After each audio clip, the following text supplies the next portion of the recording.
Good morning, everyone. As Gary said, I've end of September this last year, and I hope you'll just sort of allow me to indulge in a little bit of self-reflection before I start the presentation. So picture this. I left the Met at the end of September, where I had responsibility for their modern slavery unit, and quite quickly found myself a role within Stop the Traffic. What I also did was apply and start a Master's in Human Trafficking, Migration, Organised Crime at St Mary's University. So today's event, I contacted Mick to attend as a delegate, along with my uni mates, who are here in the audience, thank you. And I clearly ticked the wrong box, because somehow I've ended up on the stage presenting. So if you take anything else away, if you don't take anything else away from today's presentation, always check that you've ticked the right box when you apply for something. So, ladies and gents, I'm going to talk to you just about Stop the Traffic, an organisation that I've been part of for the best part of a month, but I have worked quite closely with over the last 5 years in my previous role. As you know, there are many NGOs working within this field, and the thing I absolutely love about this area is that collaboration and the fact that each one of those NGOs brings something different to the party, which is so important in what we do and how we try and reach out to some extremely vulnerable people that are extremely difficult to identify. So, Stop the Traffic sort of do two main things, really, which are different from everyone else. We really look at how we can support that identification of victims, but in more of a data set way. So we recognise that there are challenges. The challenges of human trafficking are that it's hidden and unreported. We know that. And this is one of the things that results in a lack of sort of quantifiable data, because we're never presented with the true picture. And because of that, what we've done is we've taken more of a targeted approach. So we're looking at sort of initiatives, established sort of schemes, and looking at how we can support the collection of data within those schemes and turn it into something tangible that will actually make that approach more effective. So it's talking about, it's the list there, it's talking about understanding patterns. It's looking at how we can help direct those ever sort of diminishing resources. And it's about having a proper outcome in terms of something that's tangible and that is of benefit to what we're trying to achieve. And the great thing about this model is that it can be used in a number of different scenarios. So it can be used globally, and I've seen some of the work that Stop the Traffic have done with IBM in mapping migrant flows and overlapping data of exploitation, which gives you a real sort of understanding of some of the routes that some of the people that arrive in the UK or arrive elsewhere in the world have taken on their journey to seek that better life. So it's quite simple. Interesting thing from a policing perspective is the model stay the same, but the names do actually change. So this is about sort of collecting that data and that information, and this is the important thing. This isn't just about data collection. This is about listening to people's stories and actually corroborating that to turn it into sort of usable data. It's analysing it. It's understanding that picture. And then really looking at who we need to present that information to. And it may be to law enforcement, it may be to governments, it may be in support of initiatives that are ongoing. So we don't just limit ourselves to collecting information that's then sort of usable only by one or two people. This is about really making it accessible to everyone. So what is the model? This is about working with our partners, and this is NGOs, this is industry, whether that's the banking, sort of financial institutes, whether it's in terms of industry for supply chains and where people are seeking or sourcing their materials from. It's taking all that information and analysing it and turn it into something that's usable. It's about taking that community information as well. So we've got the Stop app, which is available on the Android and on the Apple Store, and that helps people that ordinarily may not have enough time or not know where to report their suspicions, are able to put that into an app and send it to us. So it's taking all that information and turning it into something that is usable. So we use technology, without a doubt you've got to, and I'll make an admission in relation to technology a little bit later in the presentation. But it is using, there are so many data sets out there, and I think some of the other speakers have already alluded to this. One of the real difficulties around this world is that we can draw data in, we can analyse it, but we never really know if we know the true picture. And that then quite often results in sort of distorted or sending you down the wrong direction in terms of trying to make a difference. And it can be quite difficult. It's always, I'll say, made me chuckle, that is completely the wrong word to use, but throughout the 5 years of me being involved around this area of policing, we always talk about how unreliable the data is from the national referral mechanism. Yet literally everyone always refers to the national referral mechanism in terms of data to have an understanding of who's being exploited and by how. So we need to improve that picture. It's about identifying sort of those trafficking hotspots. So even from a local point of view, it gives you the opportunity to concentrate on a specific area, concentrate on a specific community, and appropriately try to engage with them and understand and try to understand what the issue is and why what happens. And it's turning that data into something that is absolutely usable. It's no point in us collating all this and then just dumping on someone a hard drive or a memory stick and saying, there you go, there's all the data. I'm sure you'll be able to interpret what it actually means. This is actually giving people some pointers. And it may be that we actually send those pointers to a different number of organisations where they can then actually work together to try and make a difference. And it's about setting priorities as well, so confirming the greatest need in the community for those insights, because we can literally sink and drown in the amount of data that's out there, and it ends up sort of clouding that picture of what's going on rather than making it clearer. So how do we share that information? Well, this is very much about once we've got that information, making sure it goes to the right people. And, you know, I've spoken about the global hotspotting. That would be useful for government, without a doubt. It means it gives some direction. It's quite strategic, but it gives you that opportunity to close down some of those routes in terms of the routes where people are being exploited. So sort of on a greater scale, that's where that information can work. But it also identifies those risks within the communities, so you can adapt your approach, whether that's from an NGO or from a law enforcement perspective. It's actually fine-tuning what you do, and you know, simple things as better understanding sort of the interaction that a community may have with law enforcement, which may actually be an inhibitor of them coming forward and speaking out about the exploitation they've suffered.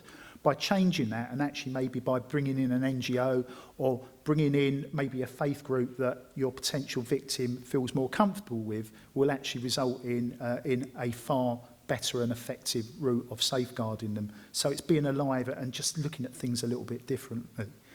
It does give that local coordination. So, you know, and this is so much about working in partnership. And, you know, if that data can be the glue that holds everyone together, then I think that is really important that we share that information. And the bit that I'll go into in a little bit more detail is about targeted responses. And what I mean by that is I'm sure we've all seen awareness campaigns, posters, adverts, etc., where we put that message out there. What we don't really know is whether we are targeting the right people or if that information is understood by the right people. You know, I think from when you look out over the last 3-4 years with the awareness campaign around modern slavery in general, there's been some really, really important messages within that, because it absolutely raises awareness across the whole of the UK, which was sort of desperately needed. But now we need to move on, and we need to consider actually we need to look at those people that are most vulnerable and considering how best to engage with them. So a lovely little slide here. This is so much better than the stuff I used to get from the Met. I used to have to do it all myself. It was all about bullet points, and everyone would go, and afterwards I go, I'll share my presentation, and the audience will be going, please don't, because it is absolutely shocking. So this hopefully will make some sense, and I'm sure these can be shared. But this just gives a real basic overview of how that whole model works. So sort of the 9 points of from identifying what the problem is, connecting with the right people, pulling together that data so we've got some input, analysing it. What is the message that we need to deliver as a result of that analysis? Setting sort of where are we now at the start of at the start of any sort of activity, and where do we end up, so we can actually measure whether that campaign has been successful or not, and how we get that message out there. What is the outcome? Have we actually made a difference, which is probably the most important part. And then we go and we look at that evaluation. So we've done this, and this is probably the most important bit in terms of we've done it. Do we need to do it again? Do we need to do it slightly differently? Is there any way of improving the reach that we've had? So, social media campaigns have probably not been used as much as they need to be, and they probably haven't been used in the right way.